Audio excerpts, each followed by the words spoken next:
Olá, você meu amigo, você minha amiga. Muito obrigado aí por estar ligadinho nas nossas redes sociais. Se você está no YouTube, você compartilha aí, pode compartilhar inclusive no seu grupo de WhatsApp, tá?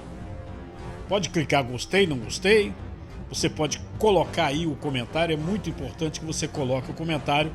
Eu estou lendo os comentários de todos vocês, acompanhando o que vocês têm colocado para mim, para que eu possa inclusive melhorar cada vez mais esse conteúdo que trago diariamente para vocês pelas nossas redes sociais. Presta atenção, Pernambuco acordou hoje com a greve da Polícia Civil. Já era uma greve esperada, né? A gente vem desde o início desta pandemia com os policiais civis prejudicados. Houve a interrupção de negociação salarial por ordem do Supremo Tribunal Federal por conta da pandemia, os sacrifícios de estados, municípios, dos governos, de uma forma geral, e aí suspensas as negociações salariais. Só que o próprio Supremo disse que a partir deste ano as negociações poderiam ser implementadas de novo. E os policiais civis, na pindaíba, resolveram, desde o início do ano, dar pressão. Há uma informação do governo que está concedendo 20%, os policiais não aceitaram. O Tribunal de Justiça de Pernambuco, é evidente, acionado pelo governo do estado, decretou a greve ilegal e está colocando que o sindicato terá que pagar por dia de greve R$300 mil. Pressão grande, né? Até porque a arrecadação do sindicato nem no mês todo é R$300 mil.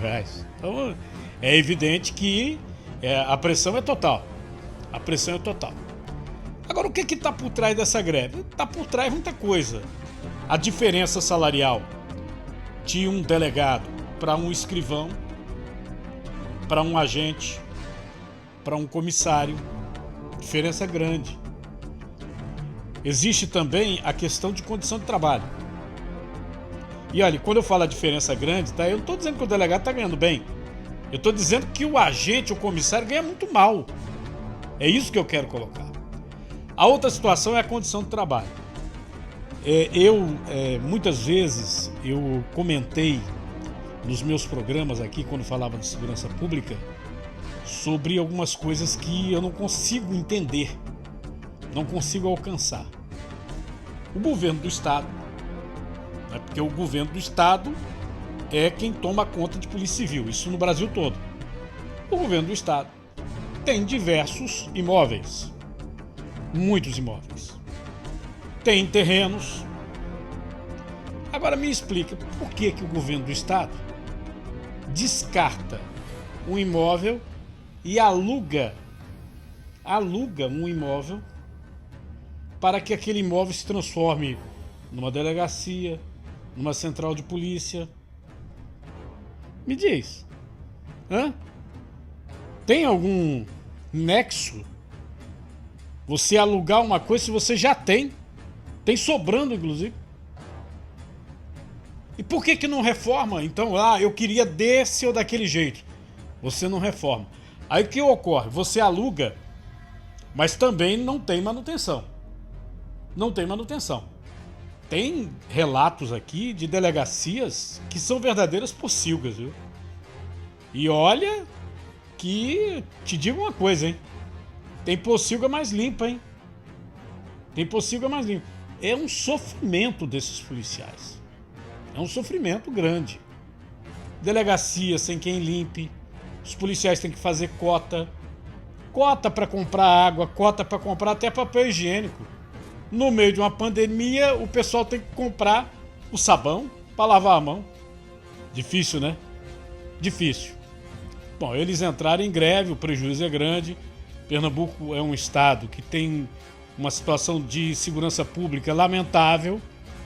E, sinceramente, eu não vejo uma solução, pelo menos a curto prazo. Existe a falta de investimento em segurança pública. Um exemplo claro é a própria Polícia Militar, né? Que pode falar, não, abrimos concurso, fizemos isso, fizemos aquilo. A Polícia Militar tem uma defasagem em Pernambuco, quem diz isso não sou eu.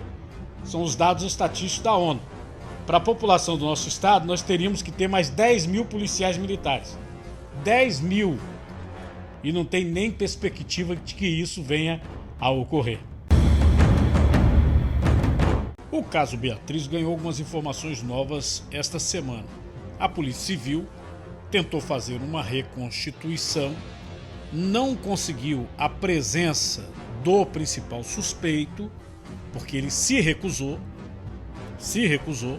inclusive o advogado que tinha apresentado aquela carta, ele negando o crime, apesar da polícia ter a gravação, ele confirmando o que fez. Pois bem, o advogado ele continua na causa. Houve aquela interferência da OAB Pernambuco, a antiga advogada disse que para ela ele tinha confessado, mas permaneceu o advogado que diz que ele nega e afirma que foi pressionado. Então, um dos fatos é a reconstituição que foi feita em 3 dimensões sem a presença dele. Além da reconstituição, fizeram o reconhecimento dele. Eu acho uma situação meio estranha, né? Aqui para nós, se você é um operador do direito, seja delegado, seja promotor, juiz, ou mesmo um policial, militar, civil, um guarda, você há de convir que você pegar uma testemunha 1 hora, 2 horas depois para reconhecer um rosto já é difícil, não é verdade? Agora, se você pegar uma testemunha para reconhecer uma pessoa 6 anos depois, aí é bronca, né? Aí é bronca. E olha, a histeria, quando toma conta de determinado assunto, determinado caso, prejudica muito, prejudica o trabalho de investigação. Esse caso mesmo, há notícias lá de Petrolina que apareceu uma pessoa que disse que foi roubada pelo Marcelo. Então, ele levou meu celular e não sei o que lá. A informação que eu tive é que quando foram analisar o período em que ele afirmava que foi furtado, foi um furto de celular. O cara pegou, descuidou e ele levou. E ele acusou o Marcelo, que é o principal suspeito do caso Beatriz. Pois bem, quando foram olhar o caso, observaram só o seguinte: o suspeito estava preso na época que isso tivesse acontecido. Então é muito difícil, né? Inclusive apareceu uma outra carta do advogado atual da defesa, dizendo que ele não queria fazer a reconstituição, e agora apareceu um áudio que estão espalhando pela internet e teria sido o advogado que colheu esse áudio do Marcelo. O Marcelo, ele falaria que não iria participar da reconstituição, tá? E aí, até agora ninguém ouviu a voz dele, né? Pelo menos a gente de fora, porque a dona Lucinha Mota disse que teve acesso à gravação da conversa do suspeito com o delegado. Eu tenho esse áudio, mandaram aqui para mim e eu vou apresentar para vocês. Vai logo deixando o seu comentário aqui, comente o que você está achando desse caso, tá? Existe uma histeria muito grande, faz 6 anos, e depois eu vou dizer uma outra entrevista de Dona Lucinha, o que ela comentou após essa suposta reconstrução em 3 dimensões. Eu sou inocente, vai fazer um reconhecimento teu. Se eu tô na televisão 24 horas, a pessoa que vem me reconhecer vai dizer isso aí, que eu não tô na televisão. A Constituição eu não faço do que eu não fiz, não. Pode debater, né? Eu virar pedra. Como é que eu faço se eu não entrei na escola? Se quiser fazer na pancada, me arrastando, faço. O reconhecimento eu faço. Agora, a produção do que eu não fiz, eu não faço, não. Não quero participar de nada. Eu sou inocente e pronto. Dona Lucinha Mota estava no Rio de Janeiro, estava acompanhando o caso do menininho Borel, foi dar apoio também à família. Mais um caso, né, de criança nesse país, né, infelizmente. E ao retornar, eu estava acompanhando uma entrevista dela e Dona Lucinha disse que acredita em tudo que o suspeito disse na conversa gravada com os delegados no presídio. Acredita na versão dele, tá? Porque a versão dele bate com informações dos autos, ou seja, do inquérito, informações, inclusive do local, que o público não teve acesso. São informações que não foram divulgadas. São informações que só, evidentemente, quem tinha o processo, quem tinha o inquérito, quem tinha as ouvidas, teve acesso. Tá? E aí ela, até corroborada pelo perito americano, nós temos aqui no nosso site, nos nossos canais de comunicação, YouTube, Facebook, também as entrevistas. Você pode olhar a entrevista com o perito. Tá? O caso Beatriz fala exatamente na questão do perito, o perito americano que acompanha a dona Lucinha. O perito ele diz que só o depoimento dele já bastaria para um convencimento. Porque tudo que tem dentro do inquérito, ele fala, sem ter conhecimento. É evidente que a gente tem que sempre colocar, supostamente, confiar nas autoridades. Tá? Então, tudo que tem no inquérito, ele corrobora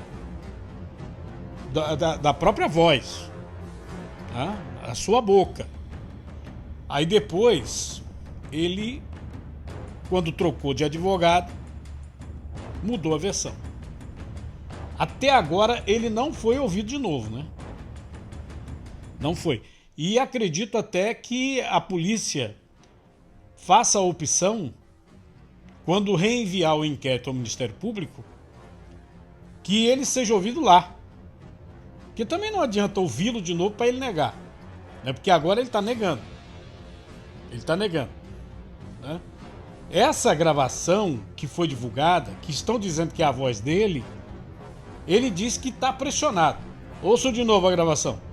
Eu sou inocente. Vai fazer um reconhecimento teu. Se eu tô na televisão 24 horas, a pessoa que vem me reconhecer vai dizer isso aí, que eu não tô na televisão. A Constituição eu não faço do que eu não fiz, não. Pode debater, né? Eu virar pedra. Como é que eu faço se eu não entrei na escola? Se quiser fazer na pancada, me arrastando, faço. O reconhecimento eu faço. Agora, a produção do que eu não fiz, eu não faço, não. Não quero participar de nada. Eu sou inocente e pronto. Como eu disse, a dona Lucinha acredita, juntamente com o perito americano que a acompanha, acredita que o depoimento que ele deu aos delegados é o depoimento verdadeiro. Que ele, inclusive, baseado no exame de DNA, seria o criminoso. Curiosidade. Entretanto, dona Lucinha Mota ainda acredita que ele tenha uma motivação, além da questão do antecedente dele de crimes sexuais, tenha uma motivação e que possa ter mandante, comparsa ou algo parecido. Dona Lucinha voltou a insistir na CPI, a CPI que está lá na Assembleia Legislativa para ser aprovada do caso Beatriz. Voltou a insistir que é necessário se fazer a CPI, a Comissão Parlamentar de Inquérito, para apurar tudo que houve durante 6 anos de inquérito. E é evidente, né? A gente está agora vendo um resultado, mas coisas absurdas, né? Como, por exemplo, você ter um perito que de repente ele apaga, porque está dentro do inquérito, ele teria apagado, né, gravações, que tanto é que foram recuperadas com uma empresa de recuperação de dados de HDs. Ele teria apagado e depois ele foi chamado para trabalhar no colégio. Tem coisa assim estranhíssima. Esse perito, inclusive, foi demitido da polícia. Tem coisa muito estranha. Tá? Muito estranho. Então, dona Lucinha quer a CPI e quer a Polícia Federal. Fala, não, os delegados atuaram bem, não sei o quê. Mas a federalização quer a Polícia Federal. E eu já disse aqui para vocês, né? O governador, quando recebeu dona Lucinha, disse que concordava com a Polícia Federal. O que ele esqueceu de dizer para o povo do estado é que quem solicita, pede que a Polícia Federal assuma, é ele mesmo, é o próprio governador. já abro aqui esse bloco compartilhando a minha tela com vocês para lembrar que o meu estado, o estado de Pernambuco, o governador Paulo Câmara resolveu não apenas dar 33%, mas 35% de reajuste aos professores. 35%. Ou seja, conseguiu dar um aumento acima do que o presidente Bolsonaro com o ministro da Educação teriam dado por portaria. Pois bem, a confusão, você vai vendo no compartilhamento de tela, prossegue. Olha aqui, ó. Prefeitos e sindicatos divergem sobre reajuste de 33%. Os prefeitos alegam insegurança jurídica e fiscal para prosseguir com o reajuste. A outra bronca aqui, ó. Aqui, ó. Frente diz que reajuste de professor é inconstitucional. Deixa eu botar só minha tela aqui para você ver, ó. Inconstitucional. A Frente Nacional de Prefeitos emitiu parecer que afirma que a portaria do reajuste do piso de 33,24% para professores da educação básica, assinado no início do mês pelo governo federal, é inconstitucional. Eu fico aqui pensando. Primeiro disseram que não tinham dinheiro. Agora estão alegando que é inconstitucional. O governador de Pernambuco, ele conseguiu dinheiro. Porque ninguém vai aplicar 35%, inclusive acima do que foi dado pelo governo federal, se não tiver dinheiro. Eu, inclusive, quando eu publiquei este assunto no meu Instagram, eu botei, e agora, prefeitos? E agora, prefeitos? Ora, se o governo está dando o reajuste porque diz que tem dinheiro, inclusive acima, por que a prefeitura que recebe também em percentual não tem dinheiro? Vocês estão usando o dinheiro da educação para quê, hein? Me diz aí. Para quê? Muita gente também da área da saúde, porque você acompanhou comigo, o pessoal da saúde fez um movimento grande, né, uma passeata enorme. Muita gente do governo do estado da área da saúde, enfermeiros, auxiliares de enfermagem, estão ganhando abaixo do mínimo. Porque quando vem desconto, não ganham sequer um salário mínimo. Não levam para casa um salário mínimo. Quer dizer, no total, no bruto, o salário é acima. Mas com os descontos, vem abaixo, e bem abaixo do salário mínimo. Então eles fizeram manifestação e agora estão cobrando. Cobrando por quê? Estão dizendo, olha, se você, governador, tem dinheiro para dar para o pessoal da educação, por que não tem para dar para o pessoal da saúde? Eu também não consegui alcançar a entender. E a alegação dos profissionais é condizente com a realidade, inclusive jurídica. O dinheiro da educação, o governador tem condição de dar, o prefeito tem condição de dar.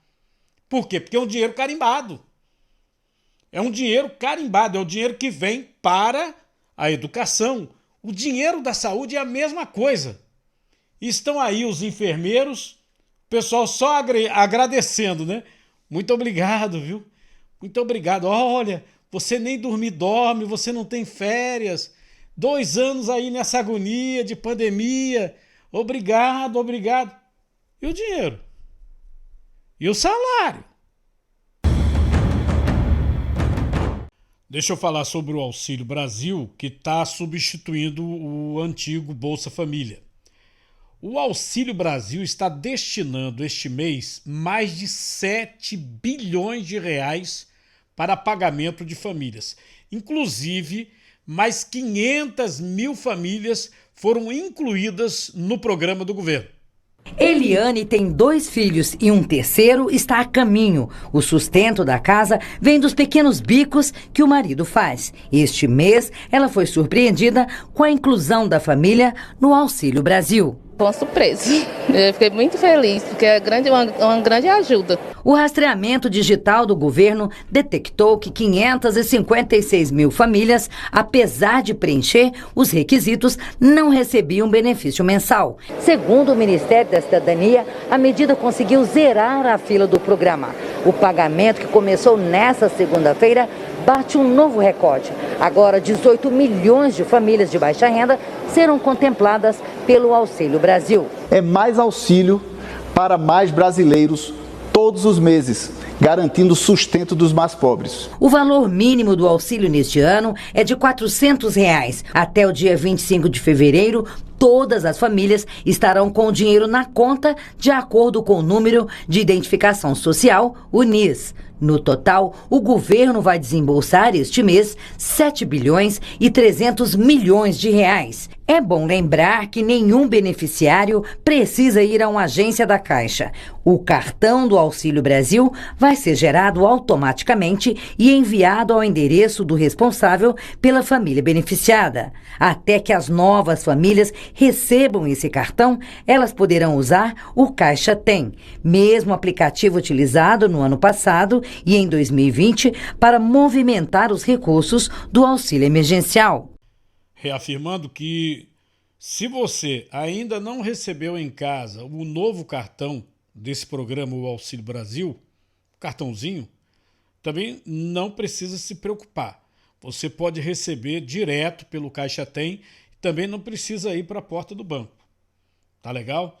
É só entrar aí no seu aplicativo que você vai poder receber esse recurso. Inclusive o Caixa Tem, você faz até pagamentos. Deixa eu voltar num assunto que eu comentei aqui num programa anterior, que é a questão da Europa, que está trocando o nome pandemia por endemia.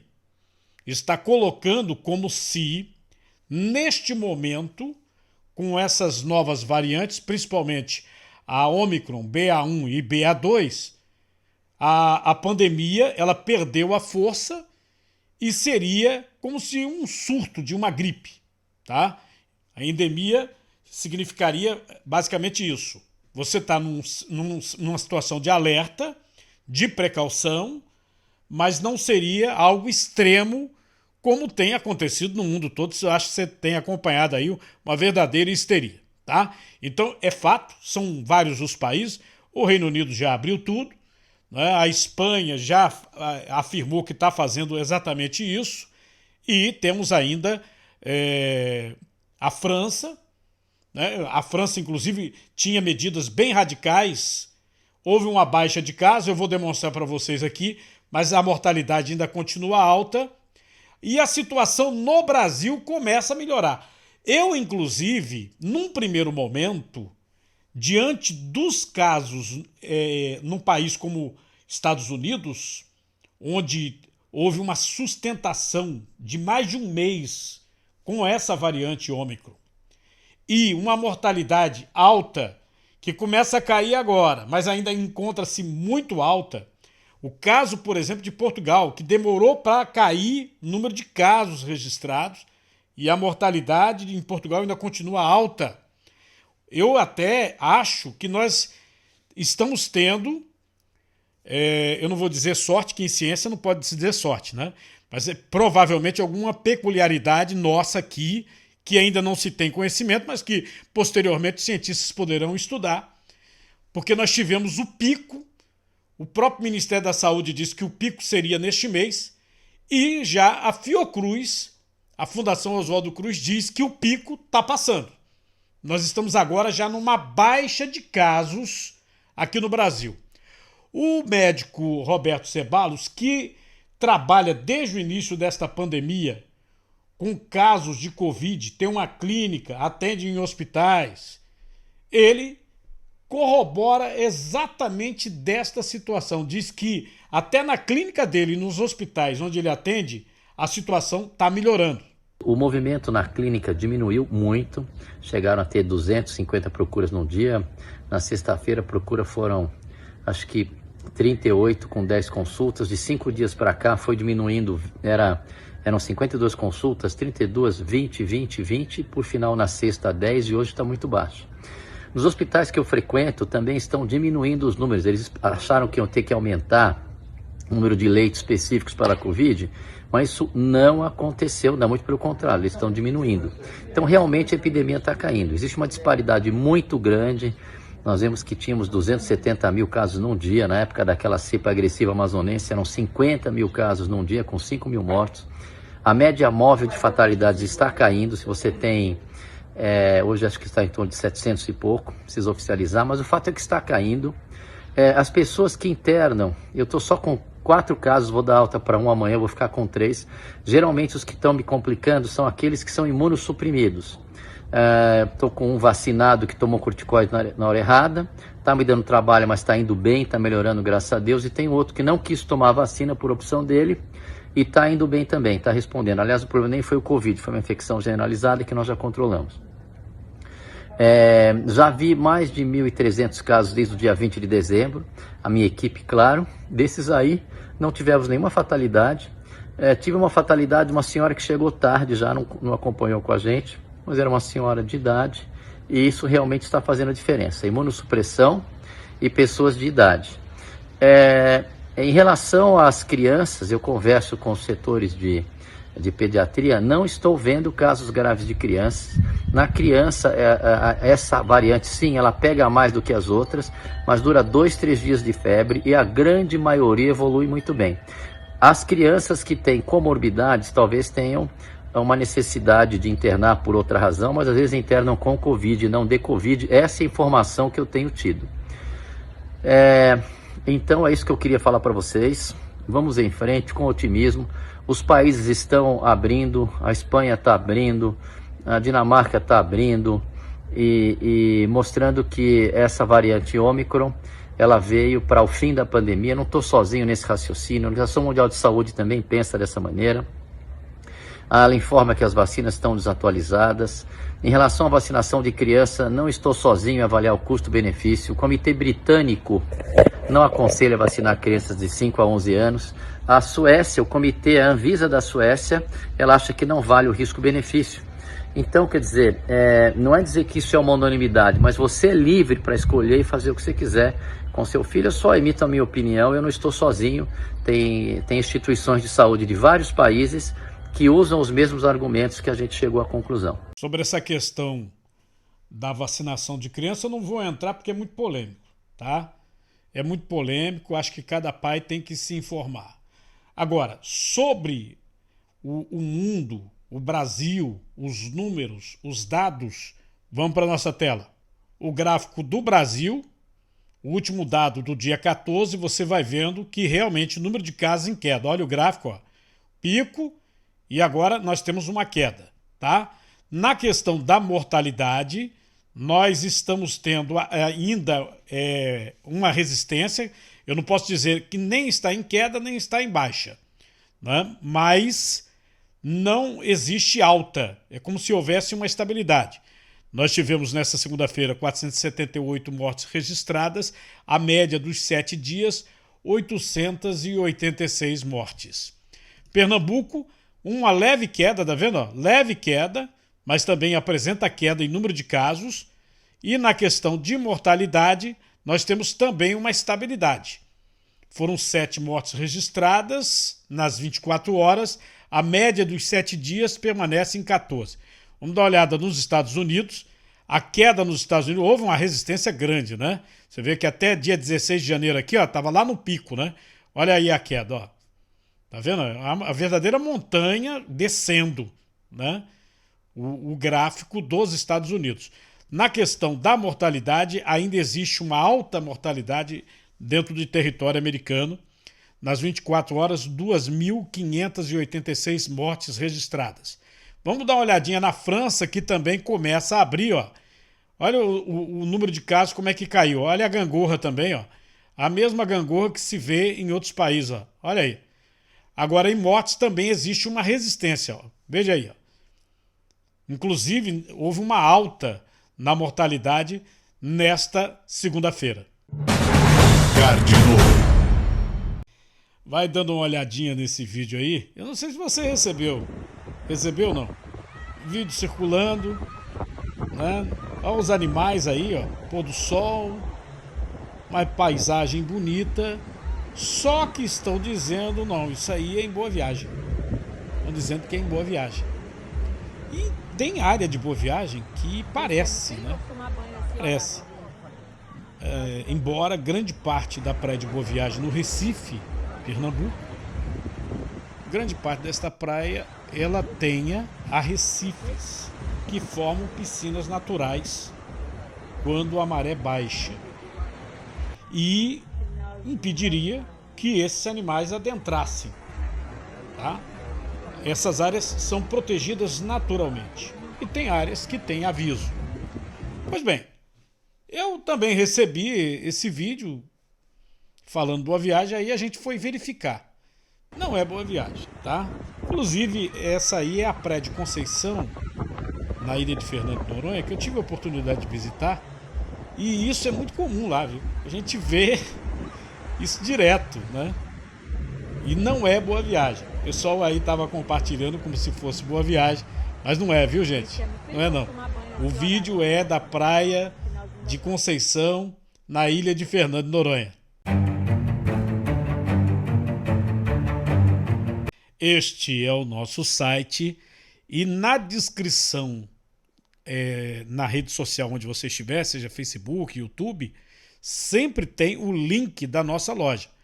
Agora também fica fácil, né? Você dá um pulinho no nosso site, o cardinô.com.br, e aí, ó, na barra superior aqui tem loja, você vai, clica, vários produtos separados para você aí, diversas utilidades, produtos dos mais variados para você, se estiver precisando, é claro, tá certo? É a nossa parceria com o Magazine Luiza. Você já deu uma olhadinha lá no site Valores a Receber, se você tem dinheiro esquecido para receber? E tem muitas informações novas chegando, né? Mesmo consultando, posteriormente vai sair uma nova listagem, vai sair lá para o mês de maio. Se você não conseguiu ouvir o que não tinha dinheiro neste momento, pode ser que você tenha e na outra consulta você consiga verificar. Mas tem muita gente, é muita gente acessando, e eu tenho uma reportagem explicando como você acessar e para você também ter cuidado para não cair em nenhum golpe. O sistema Valores a Receber é um serviço criado pelo Banco Central para mostrar se você tem algum valor esquecido em um banco, consórcio, cooperativa de crédito ou outra instituição que faça parte do sistema financeiro. E para saber se tem direito a receber algum valor, entre no site valoresareceber.bcb.gov.br, informe o CPF e a data de nascimento. Se a consulta for em nome de uma empresa, é só informar o CNPJ e a data de abertura dela. Logo depois, a ferramenta vai informar apenas se a pessoa tem ou não um valor a receber e indicar uma data, a partir de 7 de março, para que o cliente volte ao site para continuar o processo. O próximo passo é criar uma conta gov.br nível prata ou ouro para solicitar os recursos.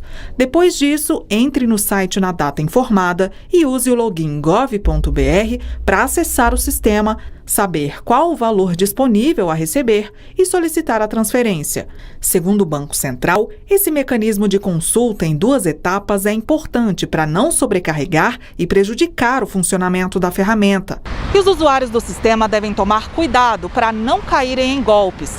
O Banco Central alerta que o único site para consulta e solicitação no sistema é o valoresareceber.bcb.gov.br. A instituição não vai enviar links e ninguém está autorizado a entrar em contato com você em nome do Banco Central ou do sistema Valores a Receber. Estão rolando por aí mensagens em nome do Valores a Receber, direcionando pessoas para sites falsos, de golpistas que utilizam engenharia social para tentar capturar os seus dados e até invadir a sua conta bancária. Também tem golpista fingindo prestar serviço para o VC, ligando ou mandando e-mail, pedindo para você fazer um pagamento ou comparecer em algum lugar para que então ele supostamente faça o desbloqueio dos valores a que você teria direito. Gente, isso tudo é golpe. Tomando todos os cuidados, aí é só decidir onde vai usar o dinheiro. Para muita gente, ele veio em boa hora. Vai ser muito bom, né? Ajudar a pagar o aluguel, comprar umas coisinhas ou outras. Eu vou usar para reserva de poupança ou em uma outra aplicação.